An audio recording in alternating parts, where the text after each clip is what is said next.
Okay, there might not be much point to this live, but I don't know. I need to do something because we're off schedule. So if you have no idea what I'm talking about, I made a schedule. I did a video called We're Making a Schedule, and we're sticking to it. But I haven't been sticking to it, and I'm just already really anxious because I got up at 11 today, and according to the schedule, we're supposed to be up at 7 a.m. because it helps me to have time to get all the things done that I want to get done. And as a neurotic person, if I wake up past like 8 a.m., I just get anxiety. I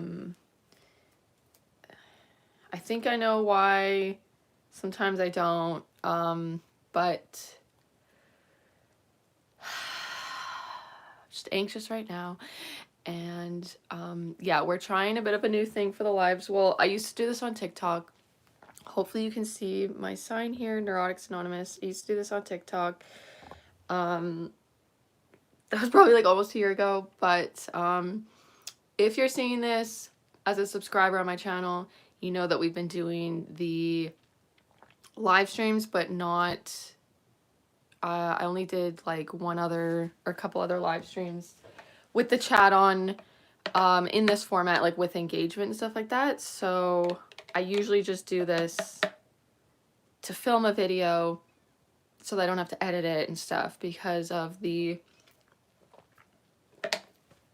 not sticking to the schedule enough to be able to manage the time it takes to edit videos and post them and stuff like that. So I don't know, we're engaging with audience today about being disorganized, neurotic, and not sticking to a schedule that would very much benefit me. So the issue with sticking to the schedule is the biggest issue is the sleep. So on here I have oh, we got a thumbs down. Okay, well that's a good start.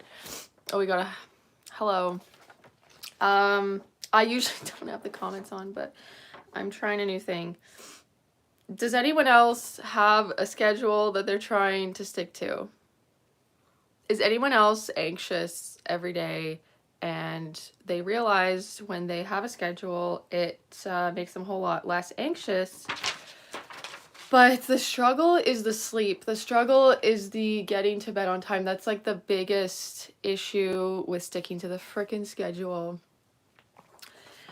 I have in bed at 9 p.m. I know that is really optimistic. What weighs more, 1 kilogram of cotton or 1 kilogram of iron? Is this a trick question? The obvious answer would be the iron, but then again, like what kind of iron are we talking about? Go get some food. Why you so much weak? I have my smoothie right here, okay? I have my matcha smoothie.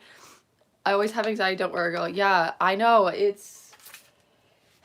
it's the life of a neurotic person is to be anxious all the time. Good luck. Okay, thank you. God, I also get distracted by comments. Is this what people do? Like, I'm not good at live streams. Sleeping on a regular schedule is almost impossible. Yes, I feel you. And also the issue is yes, I have ADHD, but I'm an imposter with, okay, I'm neurotic about having ADHD or not because I got the like diagnosis and that from my doctor. I've tried the medication and stuff. It helped at one point in my life. It really helped. And then like, I find it a little bit too stimulating in ways, but I have imposter syndrome about ADHD because I have a friend with it, and I brought up, this is like before I got the like doctor diagnosis, and he was like, I hardly hung out with him. Like, he doesn't actually know me. And he was like, Alyssa, you don't have ADHD. He was like, if you had ADHD, like, we would be talking about one thing, and then you would just automatically start talking about something else. Like, I do that all the time. I do that, but I've also learned how to censor myself because it would give me such a cringe after. God, I'm trying to keep up with the comments. Okay, what's my job? I have no freaking job. I have no job, okay? That's the situation. That is the situation. Do you feed your internal endocannabinoid system? No, I do not. I can't. I get crazy paranoia. The last time I did that, I was like, never again. ADHD affects my education. So I'm 30 years old, guys. I realized, so it was like January. Let me just check the pill bottle for a sec here. So in November 2023, I got the prescription for like Concerta or Ritalin. I tried both, like one's just a long release, one's a short release. Prior to that, so I realized my whole life, like as a child, I've always struggled with school. I was very talkative and distracting. I would not get my homework done. I was okay until a certain point in high school. Why did I stop making reaction videos? We were, Sean and I took if people don't know what I'm talking about, my partner and I have a reaction channel on a different YouTube channel. Probably we stopped because we're mentally ill, like mental problems, but we're doing okay. We're doing fine. But also, honestly, we just needed time. We've been getting the basement set up to have an actual studio space for our YouTube channel, Internet Rabbit Hole Daily. And I know we keep saying like, oh, we're coming back to that channel doing reaction videos, but if that's what they're talking about, I don't know. I've done reactions on this channel too, but yeah, I don't know. We stopped because we're neurotic and we can't keep up with anything. But we're trying to get organized and, like I said, do the studio space. Like, we've been renovating the basement, whatever. Stop eating plants and breads and sugars and carbs. I did do the carnivore diet and a while ago, and it did really, really help, except it did not agree entirely with my stomach. So I think I need some plant matter and stuff like that. Yeah, I think diet does play like a major role, but okay, when I went on the Ritalin for ADHD, actually one of the side effects, maybe like main effects, I don't know, it helped with the impulsive eating and stuff like that. Stop live streaming when you're neurotic. No, this is my channel, and this is literally the vibe of my channel. I changed the name of my channel to Alyssa Being Me because me being neurotic is me being myself. So I am going to be streaming that because I don't know what else to do. And it literally, I have my sign, Neurotics Anonymous. Like, that's what this is for. Obviously I could just ignore the comment that's like, don't do this. Like, I am going to exist as being neurotic. The thing is, I'm aware of the neuroticism. I'm trying to be aware of it. I'm pretty self-aware, but the hairstyle, yeah, okay. It looks better when I don't sleep on it. Yesterday, it looked a little bit better. I would call it a soft mullet. There's a whole storyline to this haircut if you check out my other live streams. There's someone named Jill that messed up my hair. That's not actually her name. It's my former hairdresser. I got like 4 haircuts in the span of 2 weeks, okay, to get to here, because my former hairdresser Jill messed up my hair. Well, she didn't screw it up. She just didn't do anything. And then I initially didn't want this much of a mullet, but I'm vibing with it. I wanted more of like a wolf cut thing.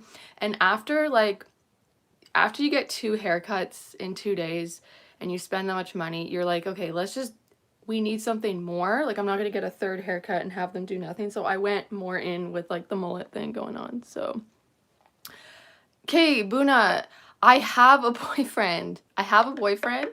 And I'm sorry, but your advice is not helping.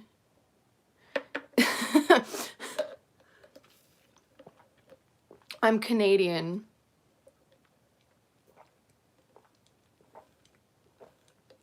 Unfortunately, romantic partners don't solve mental health issues. Shit was really toxic in the beginning of our relationship. It actually wasn't, well, I guess it helped me grow and stuff, but like getting a boyfriend like just won't solve issue. Well, I don't know. If you're lonely, like if you have childhood trauma, a relationship's not going to solve that. It might help you realize things about it, but okay. Where are you from? I'm from Canada, British Columbia. That's as far as I'm going to say because I'm not from a big city and I'm neurotic about that. Like, I get paranoid. I don't want people to know. It's a small town here. It's a small town. And I just don't want to say the city. No one's going to know what the city is anyway, so it doesn't really matter. So, yeah, diet really helped with the neuroticism and exercise, which we have on the schedule. Gym. I was supposed to be at the gym at 8 o'clock, folks. That didn't happen.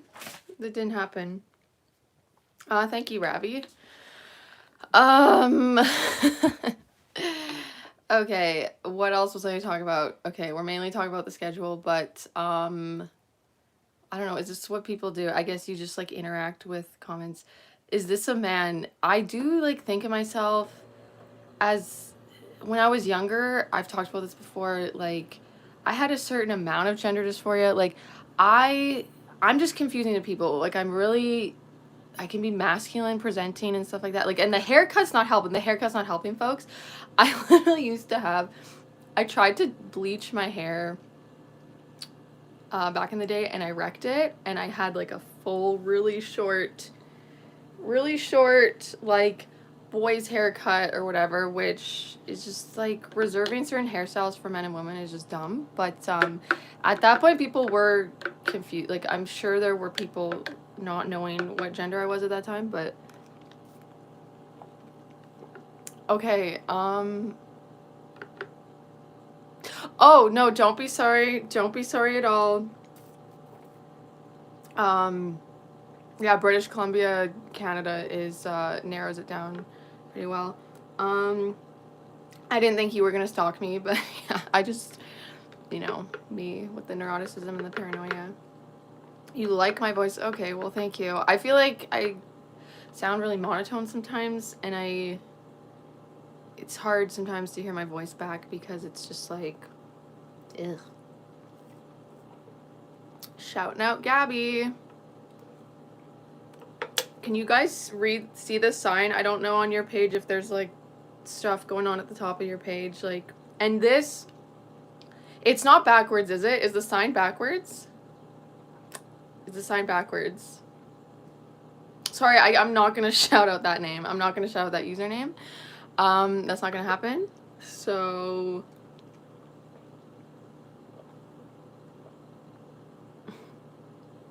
I don't know what else to say.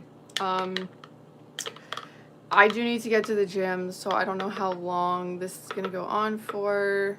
It's not backwards. Okay, sweet. It's just backwards for me, so that's what's going on. Oh, well, thank you, Mad Max. I get uncomfortable with compliments. I get uncomfortable. It's just like, it's a thing. Okay, internet is more dangerous. They give us indirect permission to others' privacy. Sorry for that.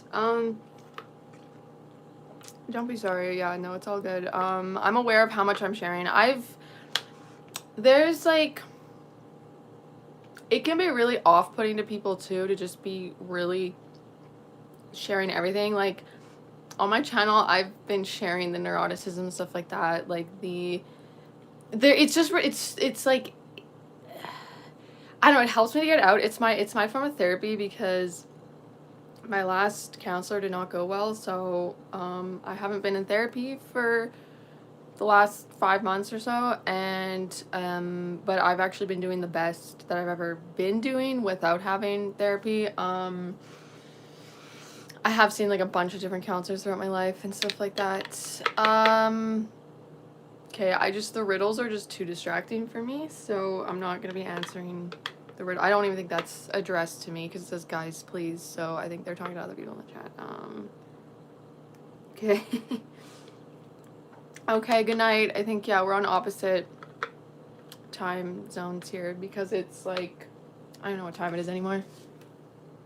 It's noon here, and I need to go to the gym. Let's get to the gym, but oh yeah, I was saying, this is like, I don't know what other people do. Like, I'm sure there's other people doing things similar to me, but it can be off-putting because people aren't used to it. Like, I have been kind of unleashing the neuroticism on my channel lately because, I don't know, it's healing for me. Like, honestly, okay, the biggest part, maybe not the biggest part, but like such a huge reason for me staying stuck in my anxiety all the time is merely just the shame of it all, is judging myself for being anxious, for just being uncomfortable that I am anxious. Like, it's just this automatic judgment, because in my life there was, and again, I'm 30 years old, there was way more of a stigma with mental health, stuff like that, and also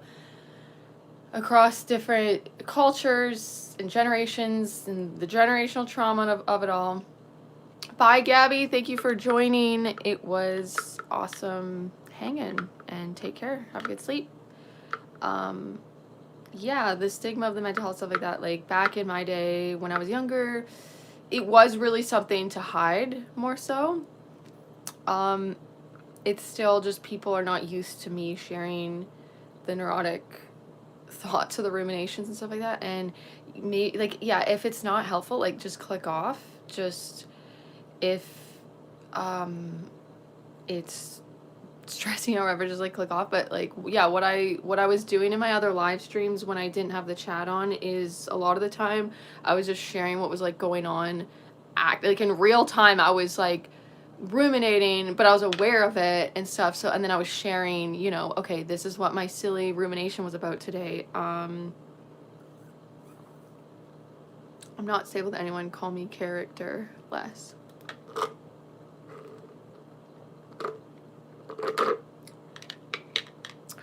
Yeah, I myself am like working on, for the past however many years, been working on my sense of self and stuff like that. And that's like another huge part of the anxiety.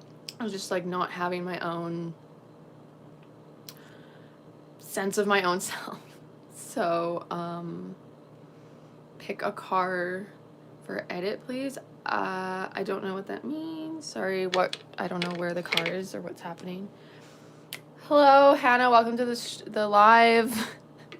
This is Neurotics Anonymous. This is like where us neurotic people gather. If you're not neurotic, I guess you can learn what it's like to be neurotic. But who isn't just anxious all the time? I guess, you know, the mentally stables are not anxious all the time, but isn't that like kind of boring? Like, I don't, I'm trying to love the anxiety in a way. I'm trying to, a car name, like the make of a car, Mustang. I don't know what else to say. Ford. We've got Range Rover in the comments. Okay, so yeah, I should probably get to the gym, guys. So maybe you look like the rabbi from You Are So Not. That's hilarious. Yeah, at first the haircut, it was what I do is I get my hair cut shorter than what I want because it's, what's my favorite animal?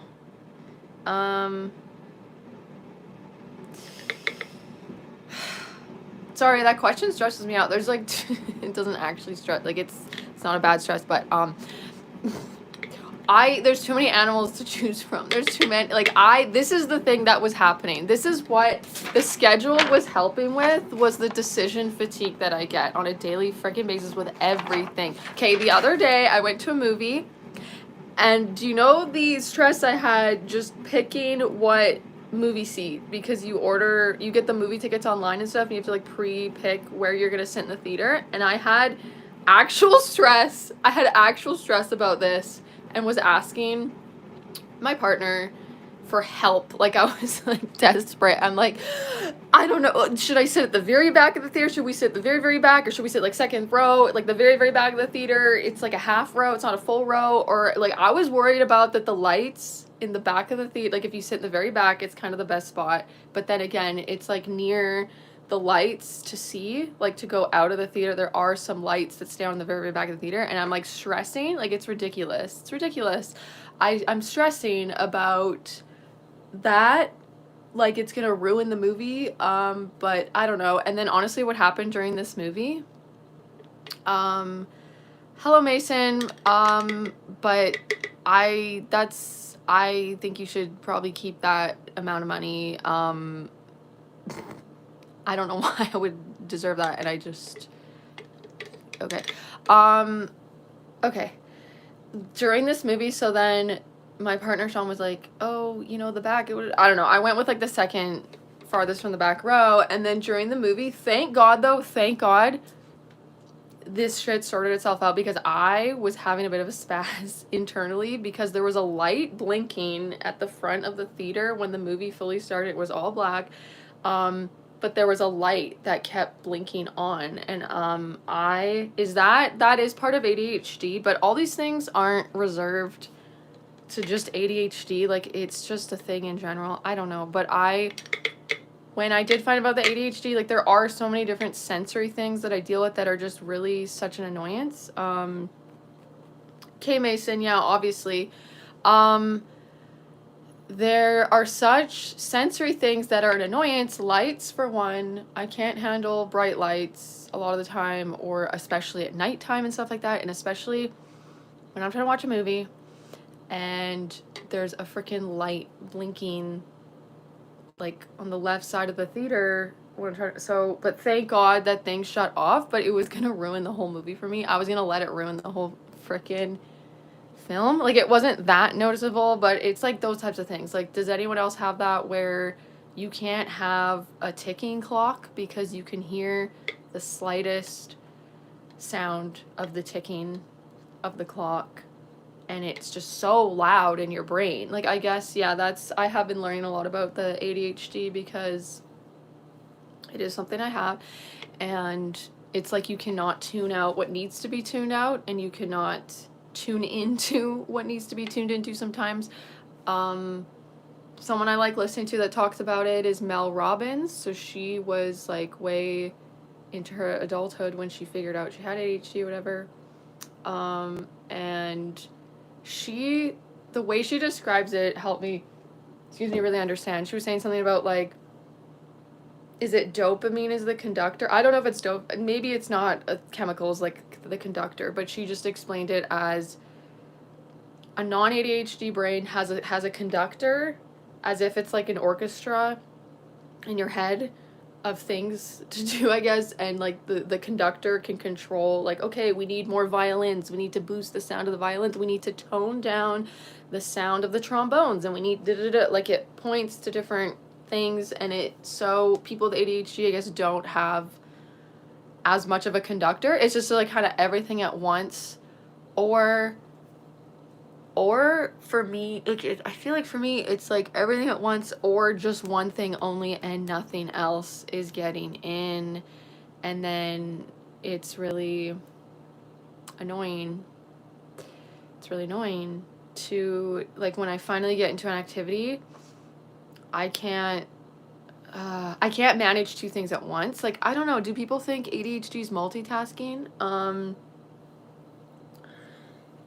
And I don't know, with the labels, like, I do like the labels for certain reasons, like to help just quickly explain like different symptoms you're having, but at the same time, also, like, not everyone, like ADHD, I think there is such a variety to it, and it does not, like, okay, earlier in the stream I talked about how I had imposter syndrome in a way still about having ADHD, because my someone I know that has it was like, you don't have it, because if you had it, like, you would do this or that. And what he was saying I would do, basically just like randomly switch topics when we were talking stuff, like I do that. Like I am very, very self-aware though, and I get really embarrassed. Like I have a lot of like pressured speech, or I act different. I mask. Obviously, why would I not freaking mask to make myself feel more comfortable? Like a lot of the time I don't act the same way to this random guy that like he's not random, like I used to work with him, but he does not really know me. And like when we hung out this time, I probably hadn't seen the guy for years or whatever. So I don't act the same. I don't act as neurotic around him than other people, or it doesn't mean that I don't still have the symptoms or have ADHD. Like, it's not this exact, like, you would do exactly this thing if you had it at this time. Like, people express in different ways. And also, we know there's, they changed it to ADHD, I guess. Like, it used to be ADD, attention, deficit disorder. And then it's like, you know, attention hyperactive deficit disorder, whatever. Like, there's different forms. Some people are physically more active. Some people have like the cannot sit still. Like, that is kind of, yes, that is definitely me. But I'll force myself as an adult and stuff like that too. I will force myself to stay still. I think a lot of that comes out in my rambling and talking. Like, when I was younger in school, I wouldn't just like get up and start doing jumping jacks in the middle of the class, but I would be joking around, like just constantly interacting and engaging with people and like talking and shit like that, and like doing an act. But like I would still maybe be sitting in my chair, but I'd be like animated and doing things, like I don't know. But anyways, yeah. So ADHD just has so many different flavors, I feel, and it's in general it's also like, for me, I've been doing a lot of work around my like emotional conditioning and stuff like that, around what we would call like childhood trauma, even though I can have imposter syndrome about that at times, like about, you know, the judgment of it all, to be like, you know, yeah, I was not in a war zone, and it like, it's, who cares, like this is just like petty stuff or whatever like that. But it's not, it has an impact. For me, it was specifically dealing with a narcissistic person, and it was just, there's a lot of shaming and it was just a lot of screaming. There was like a lot of insults and stuff like that. So it very much conditioned me. And it just, that's just like a total, with me, like the ruminations will never end. Sometimes I'm better at this because I'm getting better with the acceptance of it and not having the shame. But it's like, it's one thing to have, you're anxious about something, you're ruminating, and then you have like a rumination about the rumination, and then a rumination about the rumination about the rumination about the like, it's like you're like, then like, oh, I'm ruminating so much, oh, I'm doing it again, oh, like I'm mad at myself because I'm ruminating. Like, it just never ends. Or with my social anxiety and stuff, like I'll leave a social interaction and be really vulnerability hangover, just like cringe about how, like, just extreme perfectionist, right? Like, I go through it in my head like crazy about what I said, and like, and things could go so well, but I will obsess about the one moment that, I don't know, maybe I was not explaining myself in the most perfect way, or like I was misunderstood or something like that. And I'll just cringe about that moment, and it doesn't even matter. And then I'll be like, I can't always fully control the thought popping up, but what I can do is, can't be anxious if you're grateful.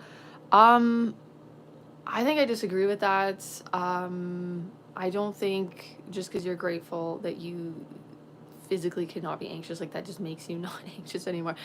For me, a lot of the anxiety these days too is just like literally a body response. Like, you can have thoughts and kind of work yourself into an anxiety and stress. Like, you can feed into and believe the thoughts and stuff. And then a lot of the time for me, it's just like my body remembers, I don't know, I just, obviously, you know, things called triggers and stuff like that, if we want to talk about, it's like complex PTSD vibes going on, where I just get into a situation and it like, I just start, it's like, this feels so wrong, this does not feel safe, does not feel okay and stuff, and I have to not trust that, be like, okay, that's just a feeling, it's not real, it's not the truth, da da da da. So what was I saying? Oh yeah, but the shame. Okay, so I am pretty self-aware. Like I'm pretty aware when I'm ruminating or that like this thing keeps bugging me because in the past it actually, believe it or not, it actually, these things that I continue to do after the trauma, like they kept me safe at the time. They obviously, there was like a reason for it, so I have to be thankful for my body for keeping me safe and stuff like that. But like modern times, it's kind of like, okay, we're okay, like we don't need to overthink everything. But honestly, when you're dealing with a narcissist, guys, when you be dealing with narcissist, and when you are, or person with narcissist person, it's like, for me it's hard to talk about this because it was like a parent, and I don't need, it's all nuanced for me too. It's all nuanced. Oh god, the content. What's the context?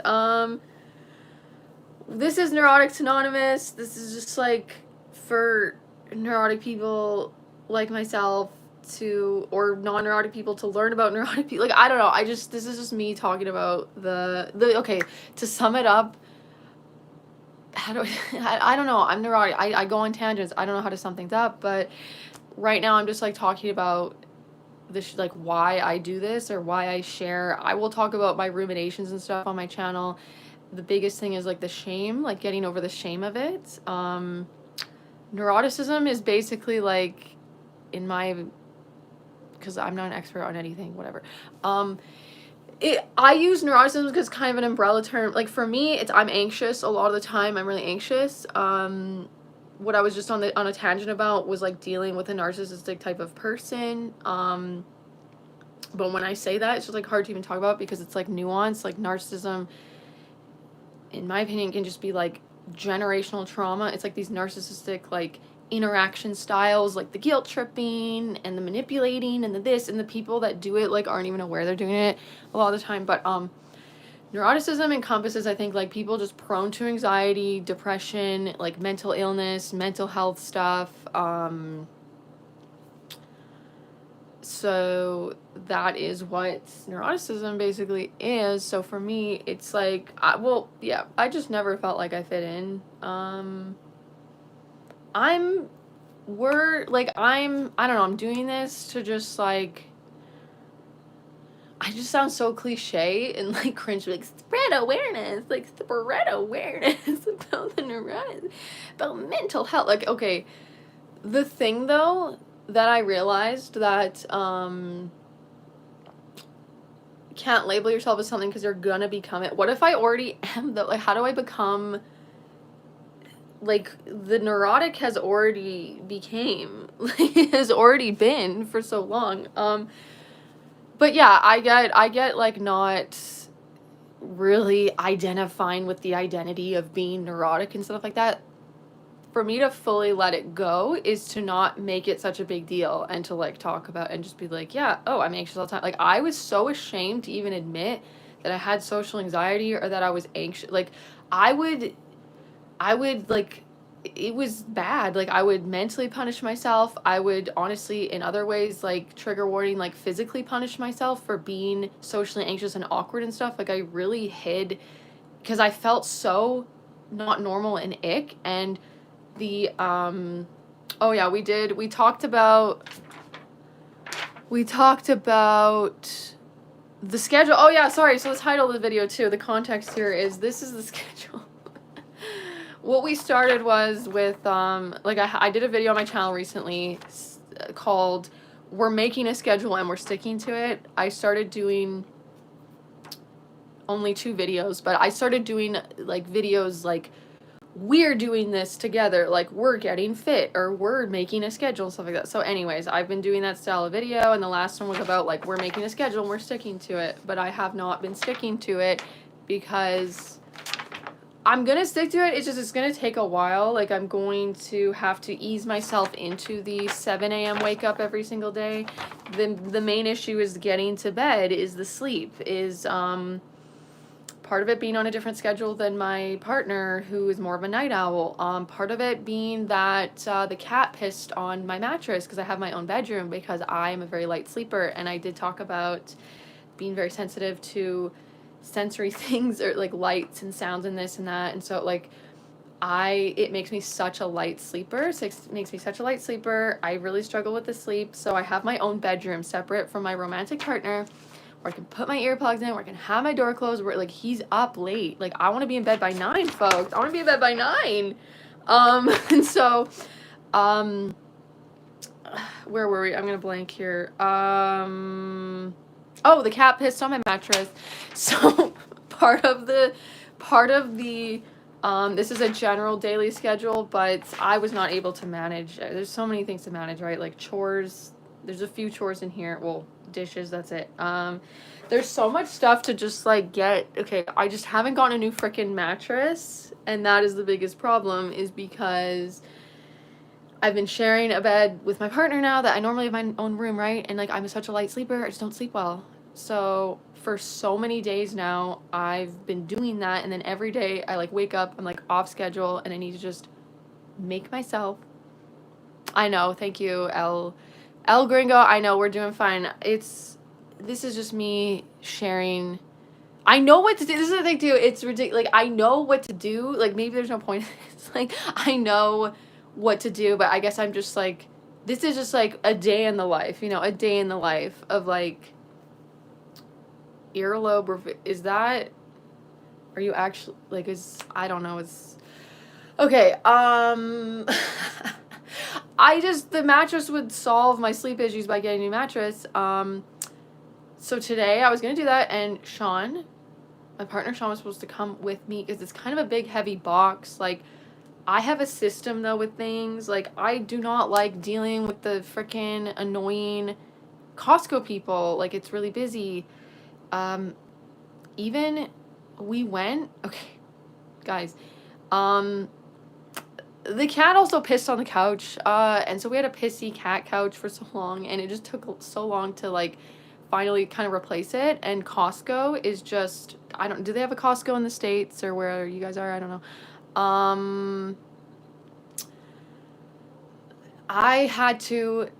I just don't like going to I don't like going to the stores, really. Like, it's okay, I can do it, I need to just, like, push through. It's just sometimes, like, these days, I just kind of sometimes limit the stress that I get. Like, I can't always, I'm not the best at regulating it at all times and everything. Like, it just, like, will cause some stress to go to a grocery store, which is just, like, crazy busy or this and that, whatever.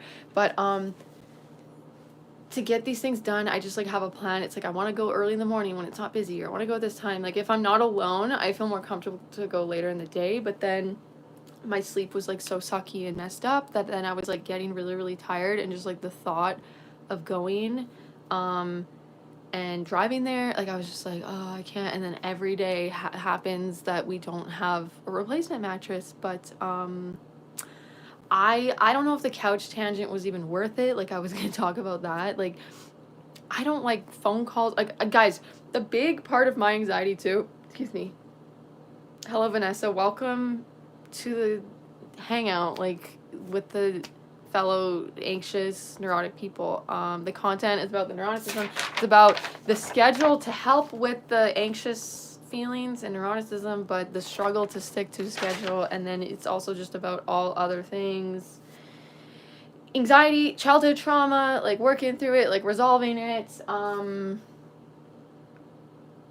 Olivia Rodrigo edits, I thought you went to bed. I thought you were going to sleep. Like sleep is important. But welcome back. So or no, maybe that was someone else that was going to bed. Okay, what were we talking about? Okay, Costco. Okay, like simple things. Okay, first of all, this is like not gonna make any sense. This is what happens. And I'm gonna end this live maybe in max 20 minutes. Like we'll make it an hour or something like that, because like I do gotta get on with the now super late schedule. But part of the schedule is to post a video or edit something, and so this is my way to do that, is to just make it a live stream today, because I was just resisting doing the things, or like I don't want to go to bed late tonight. I don't want to go to bed late tonight, but I could not get everything done yesterday, and I woke up a little bit late, and then we didn't get it done. I got to bed way too late, and then I woke, so that's what it is. But You make a meal plan, you know exactly what you need to avoid extra trips, then do the pickup on everything in produce. So I'm only person tackling one department. Ah, that is smart. Yes, the organization and the planning and the execution of all that has really helped me with my anxiety. So, and I have the extreme luxury of like, I don't have a job, and it's like, I feel bad about that. Like, I feel for other people that do, and I just have a hard time even. We need to put it out there that like I have free reign, like I have so much more control than the average person to be able to like go to the grocery stores at certain times as well to like help I don't know, limit the anxiety or whatever. Like, you know, exposure is good too, but too much exposure all the time constantly, it's just like your nervous system needs to be a little bit calm to actually feel safe, to like really actually regulate it. Like, you just can't burn out your nervous system too much. So you're breaking the rules. That's like me a lot of the time. I do have such a habit of, what is it about, it's okay, what happens at night for me when I'm supposed to go to sleep, like there's things I know I can do that help so much with winding down. I don't want, though, to, like, I have been trying to do meditation and stuff and be with my own thoughts and let things surface and come up and process them. But I'm just, like, the master of avoiding. I really love to avoid the feelings. Well, maybe I don't love to, but it's just such a habit. And the suffering of it all, in my experience, or what I've learned, the suffering is avoiding. Like, anxiety itself, I think a lot of it is avoiding something. It's avoiding some feeling. It's like you're like resisting the experience. It's like, this is too much. Like, no, we can't. So for me, with the sleep thing, I'm avoiding being left to my own thoughts. I don't want that cringy experience to pop into my head at 10 p.m. when I'm like, I don't want to experience that, and it's like I'm just not fully at the point of self-acceptance, I guess, for some of those cringe things not to really get under my skin. Like, I'm way further in my process, but besides that too, nighttime, like I have struggled with this uncomfortableness with the quiet and the dark, and like I am someone that usually has to have, I'll have things playing, like a thunderstorm on YouTube sound thing, or I'll have a podcast playing to fall asleep to, and then it'll go into my sleep sounds. I have to have something stimulating my brain sometimes to sleep. Like, there are times that I try to not have as much stimulation, and then I just cannot settle down, and I start thinking about something that's not even like stressful. It could be excitement. It could just be like, I'm all charged up about this new project and I just cannot wind out. Like, that is another symptom of, say, ADHD or just general, I don't know, anxiety. Creative people, like, this is just our jam and butter. What do they call it? I don't know. It's just, yeah, I have felt like an outcast for most of my life, though. And, oh yeah, what I was going to mention a bit ago was, just so many thoughts going on. I guess, okay, in real time, I'm already thinking of something I get neurotic about after live streams is not finishing stories or tying up loose ends. Like, I brought up a Costco couch situation a bit ago, and it's like, it's not worth telling the situation. It's just not really that interesting. But, like, I brought it up. I was going to, like, tell this thing, and then I didn't. And then I already thought of that because I will watch sometimes, like, I used to just not even have comments on because it was, like, too stressful for me. So I would just do these live streams as videos because I couldn't just film a video and then export it and post it. Like, unless it went up live, I got really self-conscious and neurotic about it and, like, would not end up posting it and get all stressed about it and stuff like that. So I would do live streams, and then I used to do live streams. My name is Alyssa. And this is my channel, Let the Bean Be. This is my live stream for Neuroticism. Okay. What the heck was that? I used to, oh, I was gonna say, oh no, it's gonna be gone. It's gonna be gone, and then I'm gonna stress about, like, not tying up that loose and not finishing that story. Like, it doesn't matter. It's just such a perfectionistic thing. Like, why I have the perfectionism is, I spoke earlier in the live about, like, dealing with a narcissist, like, being raised by a narcissistic type of a person exhibiting a lot of, like, narcissistic. And narcissistic is not just someone full of themselves and arrogant and stuff like that. Like, there's so much more to it. And you can have, like, different types of narcissistic types of people that, like, don't even appear as this overly confident, arrogant type of, like, stereotype narcissist. Like, you have people that are, like, what's one of the flavors of it? It's, like, the community narcissist or something that's, like, always, like, they're taking on all these, like, actually like, helping other people. They're, like, I don't know, the head of the school board, or they're, like, running this event and that event, and it, like, it fuels their stuff, but, like, they also just have maybe manipulative tendencies, or it's, like, all for status and show and stuff. Like, they're getting something out of it, whatever. I'm not a ginger, but yeah, I don't know. This is pretty much my natural hair color. I got a gloss a bit ago. I got a hair gloss, so it just, like, shines it up a bit, but this is see my eyebrows? So that would be my most natural. Whoa, we're so close. Okay. Okay. Bye, Olivia. Have a good sleep. And gosh, you know, with me, with the planning and the schedules and, like, not being able to stick to them, so I have no idea when I'm gonna go live again. But this has been, I do prefer to do it earlier in the day, my time, so, but then again, it's maybe really late your time. Sometimes I do them in the evening. I don't know, like, one time. It's gonna be all over the place, honestly. It's gonna be all over the place. So,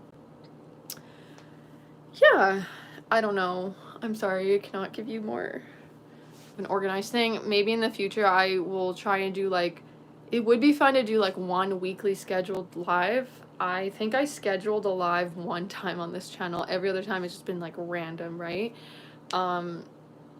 Thank you guys for all the likes. Like, it's really cool that people actually click the like button. Like, I'm thankful for it. But yeah, what was, oh god, there was, oh yeah, we were talking about the ruminating that I get about the perfectionism thing and not finishing story. Like, shit will not matter. Things will not matter. Okay, I posted a video on my channel because we have, like, a security camera thing, so I caught in real time rumination-y thing going on that actually causes me stress. I did a video and I was talking about something in my childhood. Like, it was about this, it was, like, in kindergarten. I was talking about something that I have experienced, that it's getting better, but I have had this, like, extreme level of empathy that's not even healthy because it's, like, so extreme. And there's this memory I have as a child when I was in kindergarten, and it was just, like, I had a friend and his name was, this is what the rumination was about. I think his name was Tyler. No, it was Tyson. Okay, I don't know anymore. I have a video that I caught myself on the spy cam. I watched this live stream back because I used to not watch them back because that was too uncomfortable. And then I would do the live stream and then I would, like, have such horrible feelings about it, or, like, I would, like, misinterpret I was like, that was so stupid and dumb and horrible. Like, ugh, I'm cringing. So then I would watch them back, and then I was like, oh, that actually wasn't so bad. Like it was, my perception was, like, totally skewed and totally different.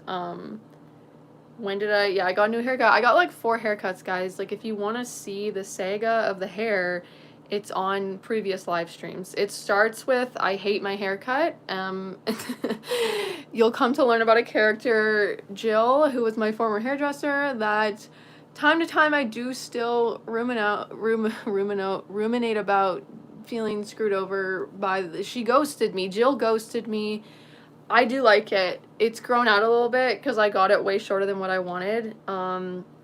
Because to save money, like, I'm not gonna get haircuts all the time, and, like, when you get bangs and you get them exactly how you want them, they're done in a month. They're grown too much. You gotta get them trimmed. You gotta pay for that. So now that it's been however long, I don't know how long it's been, like a couple weeks or so, or 3 weeks, like, and I've learned to style it better, like, this had to be more flat, because I'd wake up and I'd look like a freaking cockatiel, guys. I'd look like this. Like, I'd look like a cockatiel. This is what I would look like. Thanks. It's cool that I like it. If you don't like it, it's okay. I get it. If it's, honestly, I see old thumbnails of me with my, like, nice, just long, like, basic, like, I don't want to shit on, like, people with the normal haircut, like, basic bitch haircut. Like, I don't like normal, just, you know, not this going on. I see thumbnails of that old, just long hair, and I'm like, oh, actually, that looks nice. And now, yeah, it's got spunk, like, we're doing something a little bit different, but thank you, Sophie. Yeah. Anyways, what was I saying? Oh, yeah, the ruminations. I don't know. We're probably not going to oh, yeah. I used to watch back the live streams and then have such a, I'd feel so uncomfortable about it afterwards, and then I'd watch it and be like, oh, that wasn't so bad. But, oh, yeah, this one situation, I happened to talk about that childhood experience. If you're just joining in, you're going to have no idea what I'm talking about. But, like, there was a kid that I talked about, and his name was Tyler or Tyson or something like that. Or I said his name was Tyson. It was actually Tyler. And I caught the footage, like, me talking to Sean about it. I caught that on the security camera. Like, I uploaded a clip of me in real time. Like, I was sitting there and I was just like, oh, you know, I said this story, and in the live stream I say his name's Tyson, but, like, I'm pretty sure his name's Tyler. Like, it doesn't matter. It doesn't, who gives a shit? Who gives a shit? And if anything, it's like saying the wrong name, and who cares? Because all the story had to do with was, like, this kid. Oh, yeah, we didn't finish what it was even about. Okay, sorry, this is crazy. I know, I'm neurotic, it's chaotic, like, that's what's happening.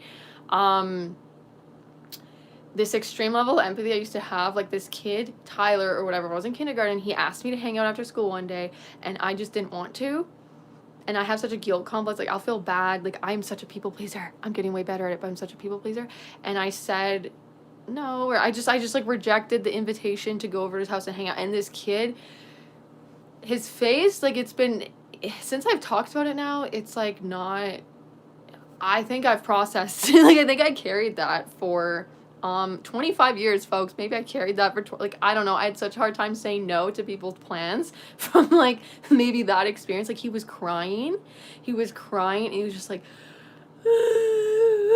like, he was crying, like, I felt so guilty and bad, and this empathy that I had, that, like, being so affected by his reaction, like, sadness to me saying no, like, I felt so wrong for it. So anyways, I talked about that in the live streams. I was talking about this extreme empathy that I have, and again, I said, like, the wrong name, and if anything, like, it doesn't matter if I said the kid's real name, but if anything, like, don't you think if I said a different name, it's almost, like, better, because it's like, oh, well, you, like, masked his identity. It has nothing to, it doesn't matter. Like, this isn't some personal thing that, like, you actually want. Like, you know, we changed my hairdresser's name because I've been venting about her, and she, like, we don't know where the heck Tyler is. Who cares that he cried in kindergarten? It doesn't matter. My hairdresser has a whole business where I live and everything, and, like, I don't want to mess with that. Like, I'm just here to share my experience, but I ruminated about, like, it bugged me that I said the wrong name. It bugged me that I said the wrong name, because this perfectionism that I have, like, it's so ridiculous. It doesn't matter. I will tell you another, you slay. Oh, your comment? Sorry, your old comment? Okay, wait, I gotta scroll. What's your comment? Which comment? The active one? If you see my comment, please tell me. Okay, that comment. Okay, Rai, I see your comment.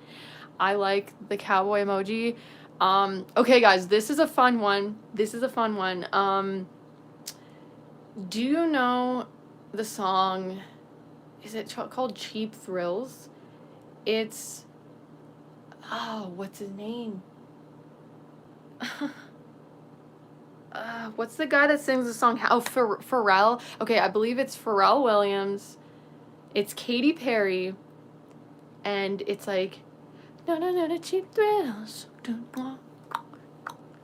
Is it Calvin Harris or something? What's the song? Because I don't have another. Maybe I'll grab the laptop so I can tell you the song. But this is just like a funny, silly rumination that happened with the perfectionism that like I want to share. Okay. Just give me a sec here. Just give me a sec.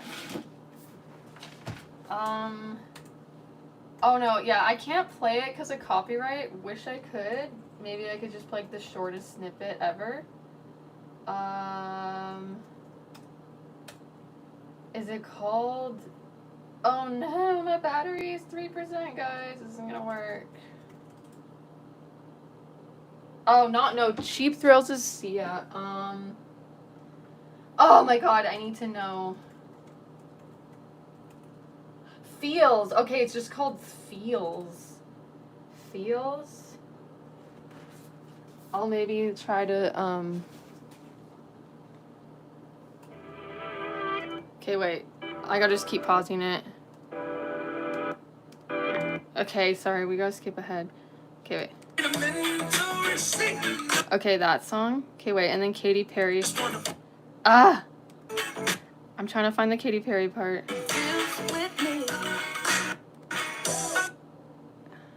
Okay, copyright, go away. We're not getting copyrighted today. We're freaking commentating on this song and hardly playing any of it, so just go away. Copyright warning, if it's gonna happen, go away.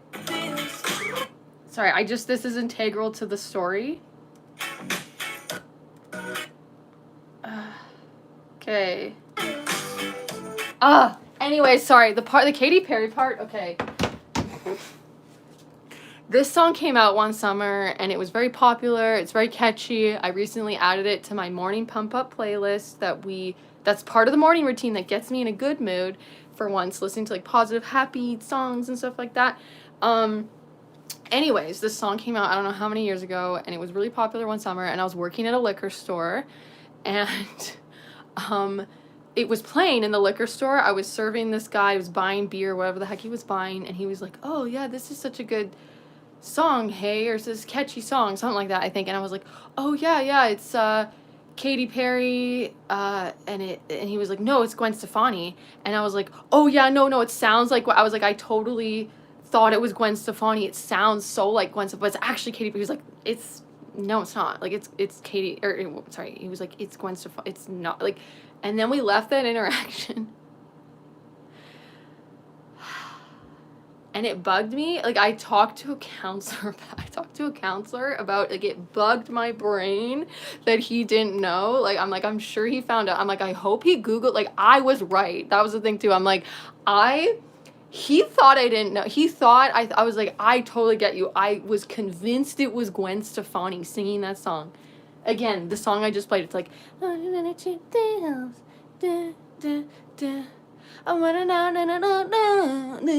it sounded like Gwen Stefani when it's Katy Perry, and it was just like, it bugged me that he thought that I thought, and then this, and I was like, he doesn't know, and it bugs me, he needs to know. Like, I'm like, I hope he Googles it, and if it just, it's like, it doesn't matter at all, but now that's so hilarious and funny to me too. And it wasn't, when I brought up to my counselor, I was like, this is kind of funny. This is like a funny one of my kind of OCD things here.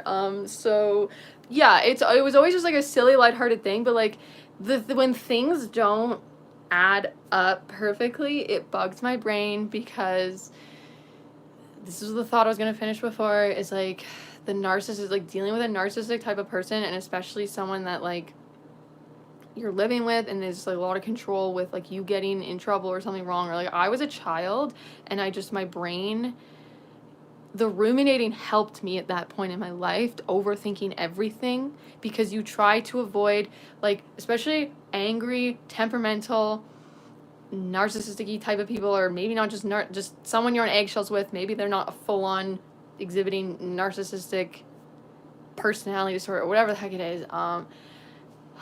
Just like to avoid getting in trouble, getting screamed at, getting whatever. Excuse me. You overthink, and it does keep you emotionally safe at that time. In my modern life, it's not serving me. It's not really helping me.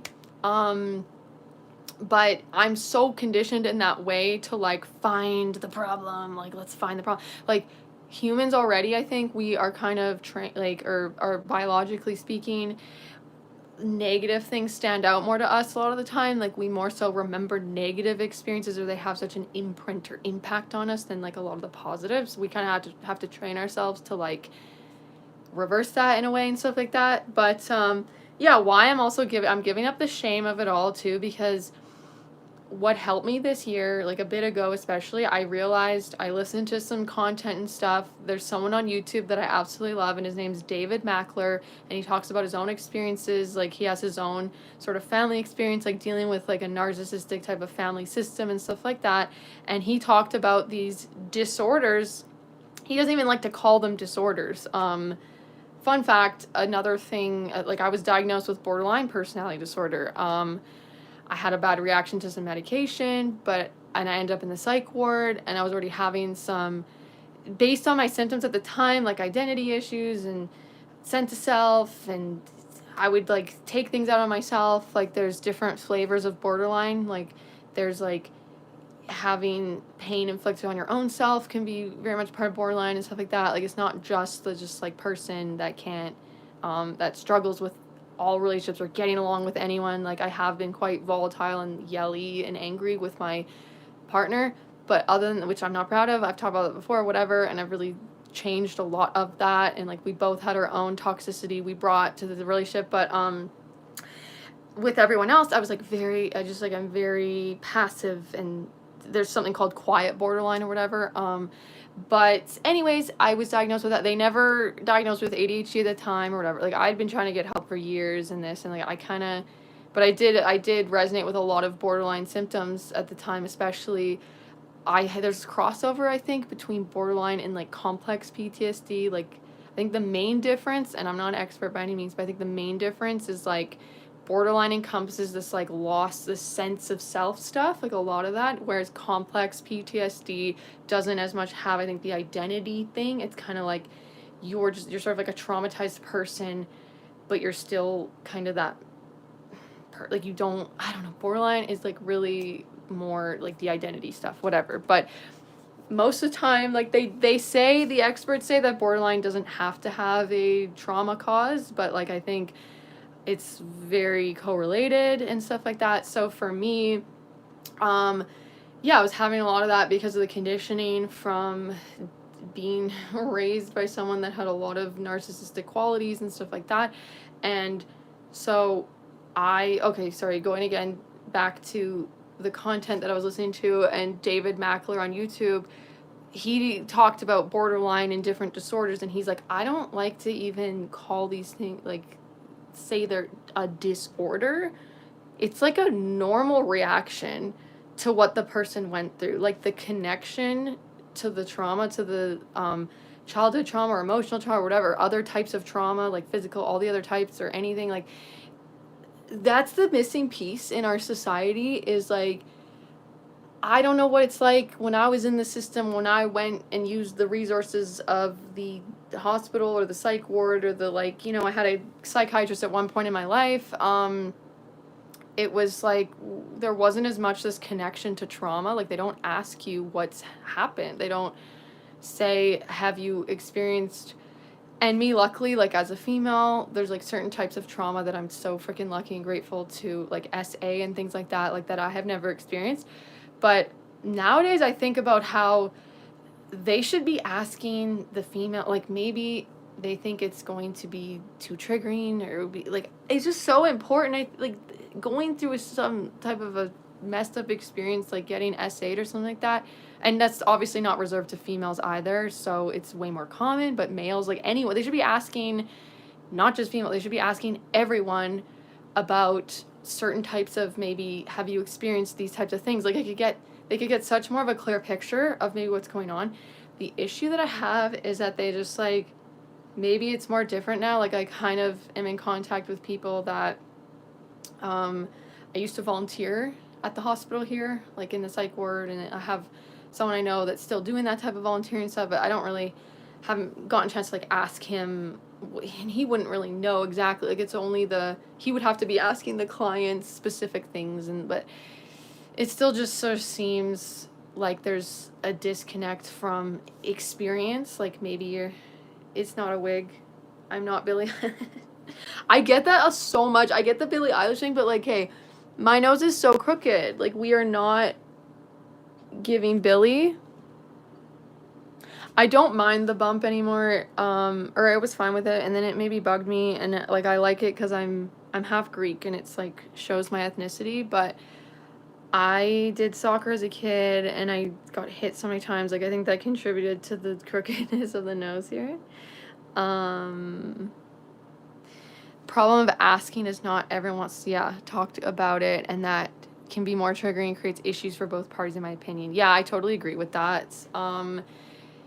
It's like really sensitive thing and tough thing to approach. Like I guess it's more so to be, obviously it makes total sense to like just begin to even approach that in the therapy aspect, like the counseling aspect of it all. But I guess I just like for me it's also just when I started watching the things that was validating, I just could not actually start to really let go of the shame for real until I read a lot of things about narcissists, like narcissism and that, or just trauma and the like, and the, it was like, you're having a reasonable reaction. Like, you're actually having a normal reaction to what you went through. Like, it's normal for me. It's so normal for me. Like, because I was just so embarrassed, felt like such an outcast. I still do a lot of the time because a lot of people just don't get it and they just never will, and that's okay. If people haven't experienced it, it can be really hard to actually grasp and understand.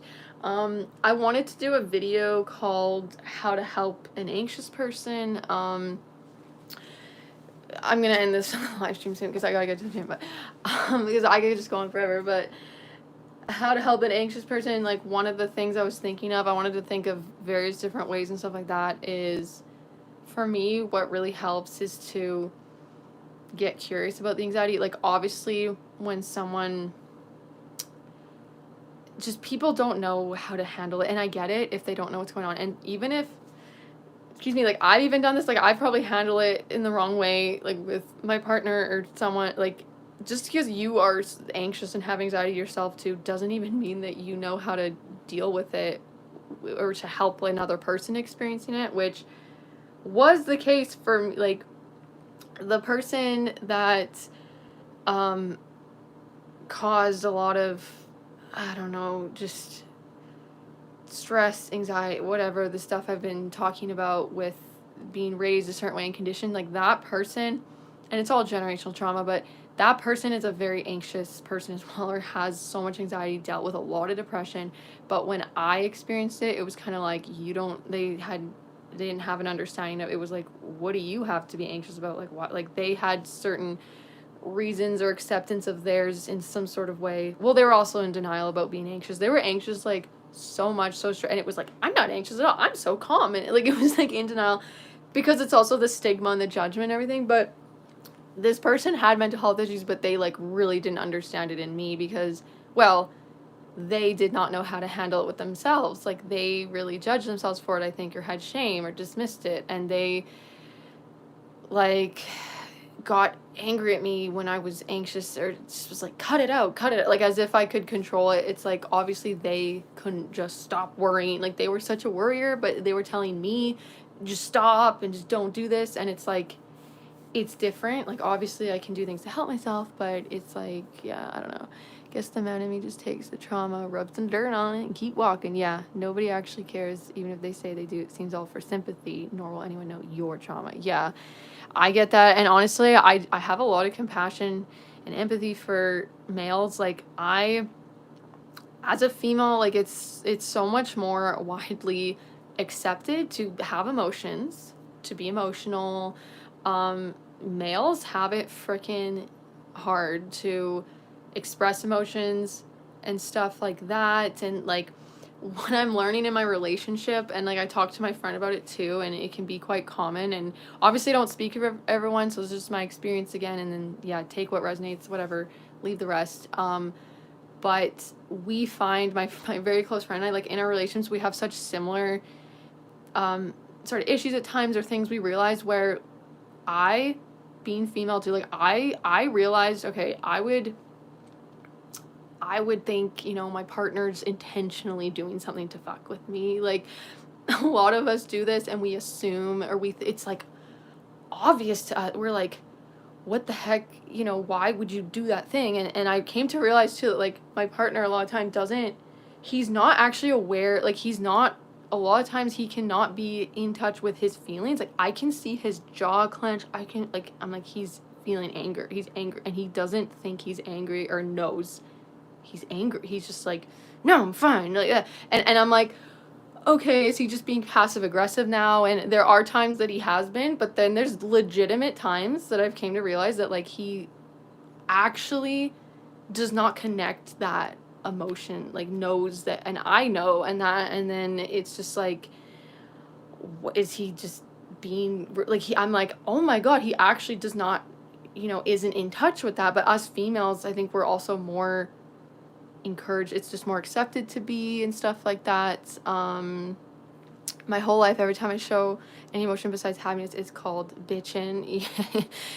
Yeah, it's tough. Like, I freaking feel for you. Like, I would never know your experience and stuff, but I can't even imagine, like, just me, like, feeling like being encouraged to, like, hide the anxiety, or it's like, don't tell the person that, or like, don't tell, you know, I was maybe dating people at the time, and it was like, well, don't tell him you have, like, problems like this, like, don't say you have these mental issues.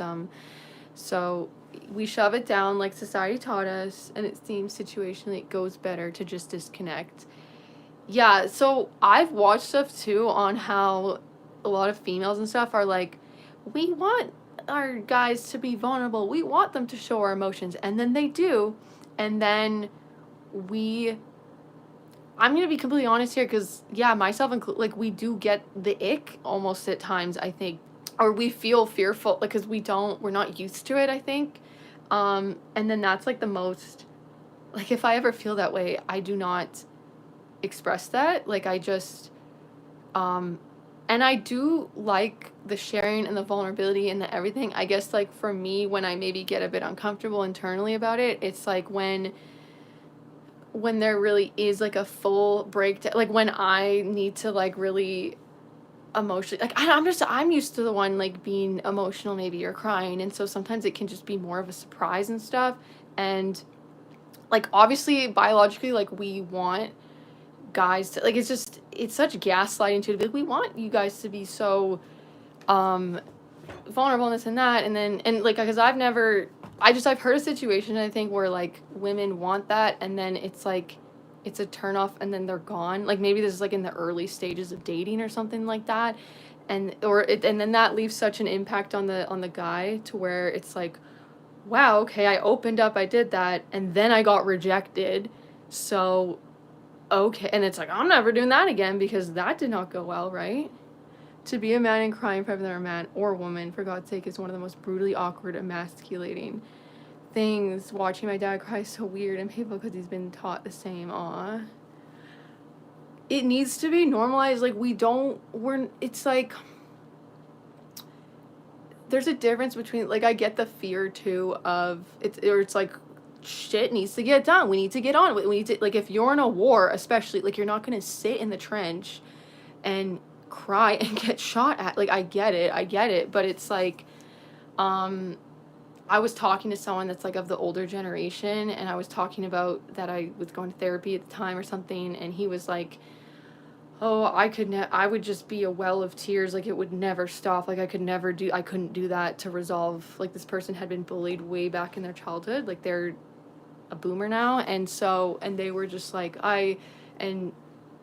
and they're male, obviously, and they were, like, scared to let it out, like, it was like, he was scared of crying, it seemed, because he thought he would just never stop, too, like, it would just never end, like, you would just, yeah, I think men, for us females, it's so freaking natural and normal a lot of the time, like, we just, like, we cry, and then we, like, feel better, and we're good, but if a guy has been conditioned to, like,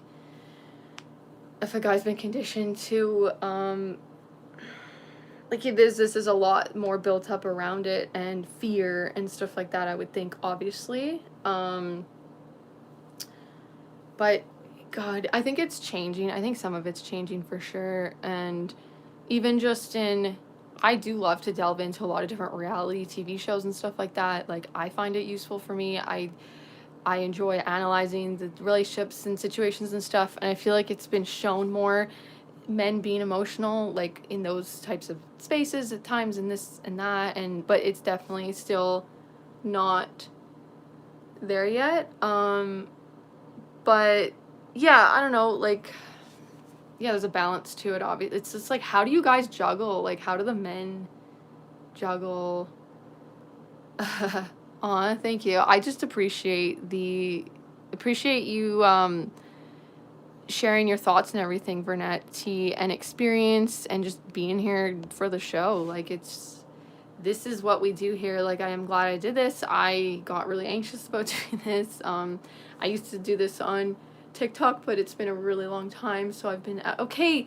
Please stop spamming my chats. You're gonna have to. I can't figure out how to. If you do not stop spamming my chat, Efrain Rise, I'm gonna have to just remove you, and I might just have to I don't like to have to remove people, but you've said the same thing that I'm not going to answer a million times. So if the next time you say that thing again, honestly, I will have to remove you, because I don't know how to just like give you a warning. Oh, sorry, you're getting a timeout. Sorry.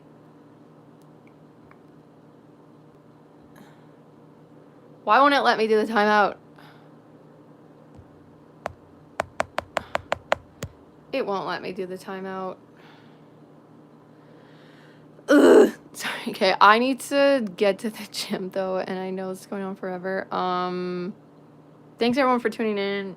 I want to make this more of a regular thing. I was hiding for a bit in turning off the chat for my live streams and just doing my ramble on my own, but this went well. Getting over the fears, talking about the things. I usually put a lot of like stress. I know I need mods. I know. I usually put a lot of stress. Okay, that's it. I warned you, Efrain. I warned you. Oh shit. How do I? Oh my god. I don't know how to actually remove. Hide user. Put in a timeout. Why can't I can only... It won't let me do the timeout. It does not let me. What happened? Ugh.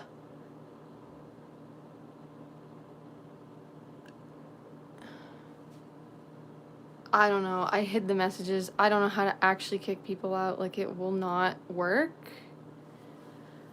Ugh. Oh, thank you, Omer. Okay. I think we will reconvene at some other time. Yeah, I need to get my partner, Sean, if he's awake when I'm doing the lives, like he told me he would help moderate and stuff like that, but then I can maybe find other people on the channel to moderate times too. But why wouldn't you think that I should also be able to like remove them? There was no remove option. It was just like remove the comment, and it removed one of the comments, one of the many spam comments, and then it was like put user in timeout, and it was giving me different time frames, like 5 minutes, 10 minutes, and I tried to click one of those things, and it would not let me it would not do it. It's so annoying. But anyways, I guess every one of their comments now is going to be hidden, so it's gonna be no use for them to be commenting. So okay, guys, I should add live streams to the daily schedule. Well, I don't think we need to do live streams every single freaking day. Weekly live streams, I do think it'd be fun to have like a regularly scheduled live stream, because I'm always just randomly going on it. So I'm gonna think of that, and in the meantime, I'm gonna try to get the freaking mattress today, so I can have a good sleep tonight.